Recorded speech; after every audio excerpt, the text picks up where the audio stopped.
कैसी भी परिस्थिति हो, बाहरी या आंतरिक, उपासक को संतुष्ट रहना चाहिए। संतुष्टा एन केनवा, अंतःकरण को संतुष्ट रखना ये सबसे बड़ी सावधानी है। संतुष्ट रहने से किसी भी द्वंद्व का स्पर्श उपासक को उपासना से विलग नहीं कर पाता, चाहे जैसी परिस्थिति हो। प्रारब्धानुसार मानो या इष्ट देव के विधान के अनुसार मानो, जैसी भावना बने। बाहरी परिस्थिति व्यवहार की या आंतरिक परिस्थिति अंतःकरण की, दोनों में साधक को बहुत गंभीर और संतुष्ट रहना चाहिए। जोई जोई प्यारो करे सोई मोहि भावे। ऐसा ना हो कि किसी परिस्थिति के बदलने में सारा भजन का प्रयास कर बैठे कि हमारे अनुकूल वास मिले, अनुकूल भोजन मिले, अनुकूल प्रणाम नमस्कार स्तुति वंदना हमें सब भजनानंदी भगवत प्रेमी महात्मा माने, या हमारा अंतःकरण विविध प्रकार के चमत्कारों से भर जाए। अभी स्थिति हमारी बहुत विषयाकार है, पता नहीं भजन में कोई ताकत है या नहीं, फल है या नहीं। ऐसी विचारधाराएं साधक को गिरा देते हैं। अर्थात जिस अध्यात्म की दिव्यता में पहुंचना है, वहां पहुंचने के लिए वृत्ति बहुत खतरनाक है, क्योंकि वो कुछ समय बाद उब जाएगा और परमार्थ से हटकर मनोरंजन करने लगेगा। संतुष्टा एन केनवा, कैसी भी परिस्थिति हो अपने आराध्य देव का हृदय से आश्रय है। नहीं भजन में मन लग रहा, नहीं हमारे हृदय में आनंद है, विषय चिंतन हो रहा है, धैर्य धारण करो। ये आगमा पाइनो अनित्यास्तास्तितिक्षस्व भारत, ये आने जाने वाली वृत्तियों से दुखी सुखी होना संसारियों का लक्षण है। उपासक इन वृत्तियों से ही तटस्थ रहता है, साक्षी मात्र रहता है, वृत्तियों का भोक्ता नहीं बनता। जो इन वृत्तियों का भोक्ता बन जाता है वो पतित हो जाता है। जो इन वृत्तियों का साक्षी रहता है वो गंभीर शांत रहता। तितिक्षस्व भारत, क्योंकि आगमा पाइनो, आने जाने वाले, अनित्य, ये नाशवान, टिकाऊ नहीं है। घबराओ मत, ये चले जाएंगे। ये सूत्र है उपासना का। संतुष्टा एन केनवा, अंतःकरण की कैसी भी स्थिति हो या बाहर की कैसी भी परिस्थिति हो, दोनों में उपासक संतुष्ट है एन केनवा। कितना संतुष्ट? श्रीपाद प्रबोधानंद जी कह रहे, निंदावा स्तुतिरेव वा बहु विपतु संपत्तिरेवा स्तुवा पांडित्यं वत मूर्खतापि यदि वा विरागोऽथवा यत्किंचित् भवतु श्रुतेरपि मनाग लक्ष्यं न यद वैभवम् तद्वृंदा विपिनं न जीवनमिदं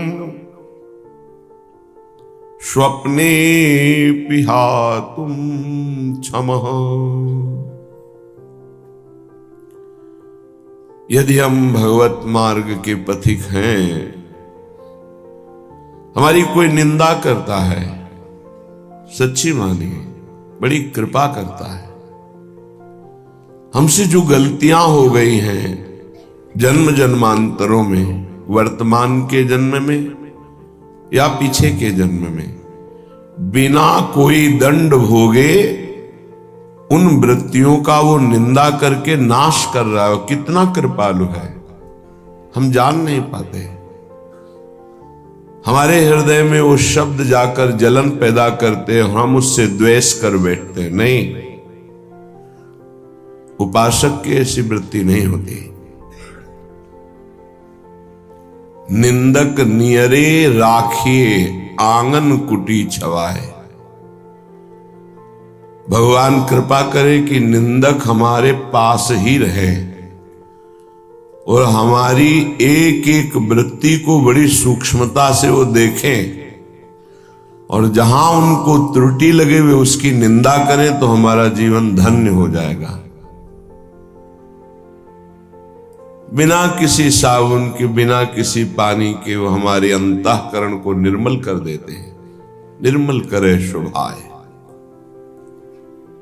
भगवान की कृपा मनाए जब अपनी निंदा हो, बस उसमें यह देखना है कि यदि वास्तविक जो निंदा की जा रही है वो दोष हमारे अंदर है, निरीक्षण करे। यदि है तो प्रसन्न हो कि भगवान इनकी वाणी में बैठ करके हमारे आंतरिक दोषों को हमें दिखा रहे हैं। धन्यवाद, हम अपने इन दोषों का भगवत भजन के द्वारा नाश करेंगे और आपको प्रणाम करते हैं कि जो हम नहीं देख पा रहे थे आपने देखा और वर्णन किया। यदि ऐसा नहीं है तो निश्चित समझो आपके प्रारब्ध का बिना भोगे वो नाश कर रहा है जो आपकी निंदा कर रहा है। और आपकी आध्यात्मिक उन्नति अवश्य होगी यदि विरोध न करे निंदक का। तो स्तुति प्रशंसा ये बहुत प्रिय लगती है, और उपासक के भजन वृत्ति का ये नाश करती है, देहाभिमान को पुष्ट करती है, साधन को चौपट करती है। अगर कहीं अपने सामने अपनी कोई स्तुति करे, प्रशंसा करे, तो हृदय में बिल्कुल हर्ष नहीं होना चाहिए और बुरा मानना चाहिए कि ऐसा क्यों बोल रहा है। नहीं बोलना चाहिए, मैं इस योग्य नहीं हूं, मैं बहुत अधम हूं, ऐसा हृदय में चलना चाहिए। वो बाहर बोल रहा है उसकी बातें सुननी नहीं चाहिए, निंदा सुननी चाहिए। हृदय में जो जलन होगी उससे पाप नष्ट होगा। स्तुति यदि सुनी तो हर्ष होगा, पुण्य नष्ट होंगे, भजन वृत्ति क्षीण होगी, अहंकार पुष्ट होगा। इसीलिए सम्मानम कलयाति घोर गरलम, सम्मान स्तुति प्रशंसा को घोर विष समझे,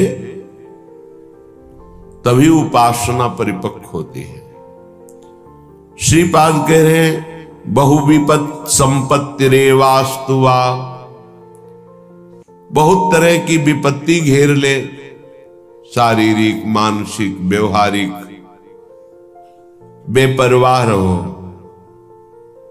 यदि आपके हृदय में नाम चल रहा है तो हरि स्मृति सर्व विपद विमोक्षणम, कोई भी विपत्ति आपका बाल बांका नहीं कर सकती, चाहे बाहरी हो, चाहे आंतरिक हो, चाहे शारीरिक हो।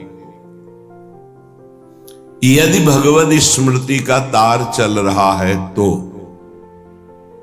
सबसे बड़ी विपत्ति हनुमान जी महाराज भगवत विस्मरण को कह रहे हैं। का हनुमंत विपत्ति प्रभु सोई, जब तो सुमिरन भजन न होई।